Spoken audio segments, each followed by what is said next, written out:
Hey everybody, I wanted to show you something kind of cool. So something came out today. It's September 9th, 2016, and this came out today. It's so small.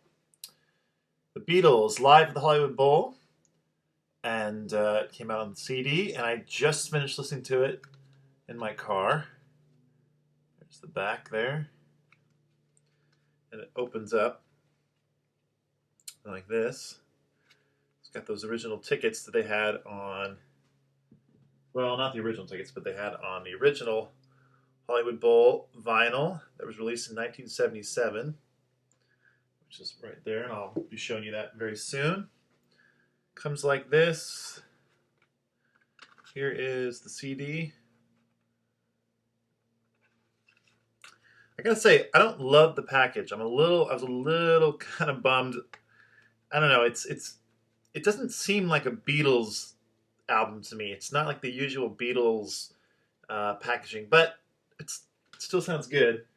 And I will say, the audio quality is pretty amazing. Really can't believe they were able to do what they did. Giles Martin, which is George Martin's son.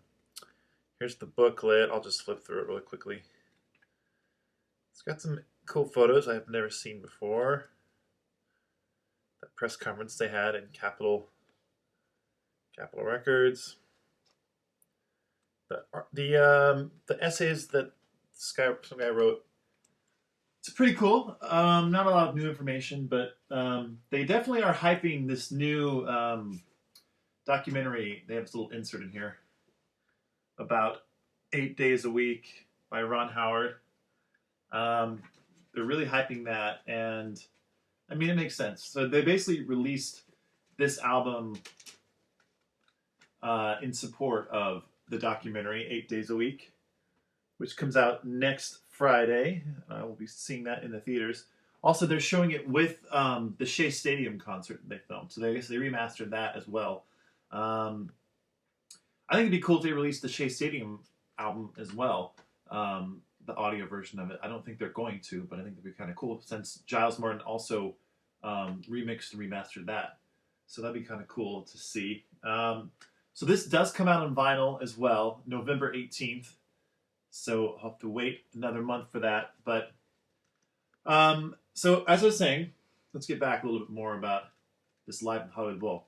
So originally, this album was released in 1977, like this, on vinyl and 8-track, and I think cassette possibly too. Maybe just vinyl and 8-track. Released like this. It's never been on CD until now. Here's the original album, put together by George Martin and Jeff Emmerich. That's the gatefold. There's the back. And it's got George Martin wrote a little essay, which they included in the new packaging, which I think is really cool. They included that George Martin's original essay. So this is the American Capitol Records release, and then here's I've showed this before, but here's one released in Mexico, which I have, which is almost identical to this. But yeah, they're both released in 77. So Hollywood Bowl, it's comprised of two concerts, 1964 and 1965. And let's see, I think they used more of the 1964 show just because the quality of the recording was a little bit better. I know like the 65 show, they had some problems with the microphones. I think Paul's mic was out for like the first 5 songs, something like that. That's what they said. But yeah, so I listened to this in my car just this morning, and it sounds really, really good. I do have to say, the sound quality is amazing. I can't believe they were able to get it better than this. Because this always, to me, a lot of people complained about the sounds that it wasn't that great. I thought it was pretty good. Granted, I'm used to listening to like Beatle bootlegs that sound completely terrible. But I always thought this sounded relatively good for a Beatles concert in the early 60s. But what they did with this is they were able to pull out the Beatles instruments and their voices, especially the drums and the bass, and give them a really good definition. So they just sound more like a rock and roll band, and they were able to bring down the screams of the crowd, which is kind of amazing if you think about it. The screams are still here, by the way. They're still in there. You can't get rid of them, but yeah, it just does sound really good. And for me, the highlights, the three songs that I thought just kind of blew me away were "She's a Woman," which is taken from the 1965 show. "Things We Said Today" sounds phenomenal. I think it's hands down the best track on this album. It rocks so hard. There's a lot more. It's more dynamic than it was on this original album. It still sounded good on this album, but it has more dynamics to it. It seems like they were able to pull out the guitars a lot more and the bass and the drums. They actually talk about it in this booklet about how "Things We Said Today," when they kick off from the verse into that chorus part, it really does take off, and it shows you how good the Beatles were as a live band. So anyway, "She's a Woman," "Things Said Today," and "Hard Day's Night," surprisingly, those sounded the best to me. Especially the drums. Like the drums they've really pulled the drums out, and they sound really, really good.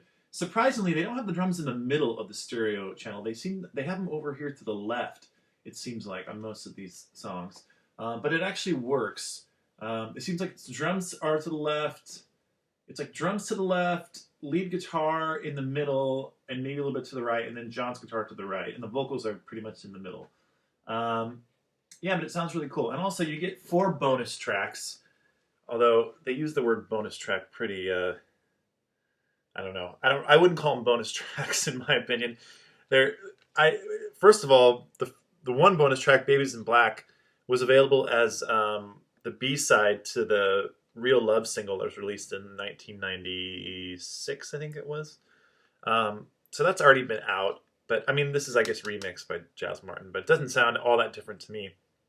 And then the other 3 are "You Can't Do That," "I Want to Hold Your Hand," and "Everybody's Trying to Be My Baby." And I don't know, those have been available on bootleg forever. I've heard them. They sound really, really good. I have to say that. So it's cool. It's cool they put any bonus tracks at all.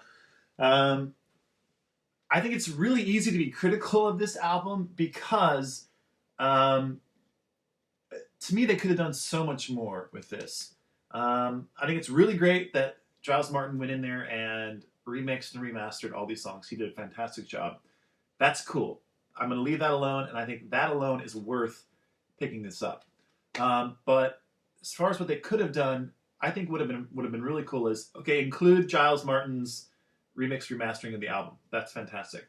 But then how about as bonus tracks giving us a complete 1964 show and then the complete 1965 show? I think that would have been the cool thing to do and relatively easy to do. Since they were already remixing and remastering the tracks, just include those as well. And obviously write a disclaimer, saying that Paul's mic was out on the 1965 show, and so it doesn't include all these tracks. But, for example, like the BBC recordings that they released of the Beatles, they have a little disclaimer. If you notice at the bottom, it says, some recordings are subpar of studio recordings, but are included for historical purpose. And I think everyone understood that and thought that was really cool. And I love the BBC collection because it has all those great songs. And yeah, some of them are pretty crappy quality, but who cares? It's the Beatles, and it's a historic moment in time and in music. So I think they could have done that with this. You could have had the 2 shows. Or if they didn't want to do that, maybe have this, and then as a bonus disc, include the Shea Stadium concert. That would have been kind of cool. But they didn't do it, and they don't have to do it because they're the Beatles. And they have a whole team of people who know far more than I do about marketing and giving the people what they want. And I suppose when it comes to Beatles also, it seems like the Beatles, here's the thing, there's a whole lot of Beatle fanatics like myself, and I'm sure maybe you if you're watching this. There's a whole lot of us Beatle fanatics who we know exactly what we want. And if we were on the team, the Beatles team, putting things together, we could create amazing collections that would please a whole bunch of people. The Beatles, though, I think they've always done this, at least as far as these in the last 20 years with their reissues and stuff. They're going for the mass market. They're not going for the Beatle fanatics. They're going for the parents and the kids shopping in Target who will walk by and see, oh, there's a new Beatles album and it's live. I want to pick this up. They're going for those people, the people who don't care or don't know that there's much more to this than they're releasing. So I understand that, hey, I have to say one thing too. At least they're releasing stuff, and I'm really happy that they re-released this. So it's better than nothing, and it sounds fantastic. So I think we should consider ourselves lucky that they put out live at the Hollywood Bowl, and I recommend it highly. So go pick yours up. Again, there's the CD. There's the back. Yeah, and it's nice to finally have this on CD and this on vinyl. And when this comes out on vinyl, I'll have that also, and maybe I'll do another video.